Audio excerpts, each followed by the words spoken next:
మనం ఈరోజు pulmonary rehabilitation అంటే ఏంటి అని తెలుసుకుందాం. ఈ పల్మనరీ రీహాబిలిటేషన్ అంటే ఇది సింపుల్ వర్డ్స్లో చెప్పాలంటే లంగ్స్కి చేయించే ఎక్సర్సైజ్. ఫర్ ఎగ్జాంపుల్ మీరు హ్యాండ్స్కి కానీ లెగ్స్కి కానీ స్ట్రెంథనింగ్ కానీ ఎండ్యూరెన్స్ ఎక్సర్సైజ్ చేయిస్తాం.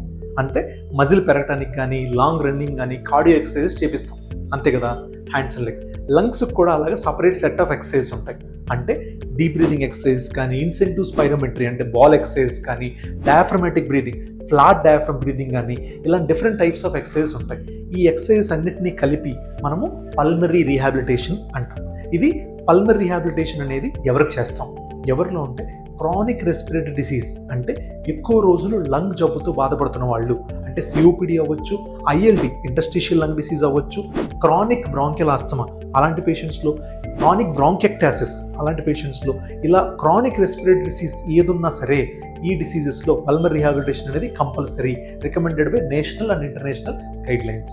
అది ఇంకో క్వశ్చన్ ఏంటంటే, కార్డియాక్ పేషెంట్స్, గుండె జబ్బు కానీ బ్రెయిన్ జబ్బు కానీ ఉన్న వాళ్ళకి కూడా ఈ లంగ్ ఎక్సర్సైజెస్ పల్మనరీ రీహాబిలిటేషన్ చేయించవచ్చా అని చాలామంది అడుగుతారు. అది కంపల్సరీగా చేయించవచ్చండి.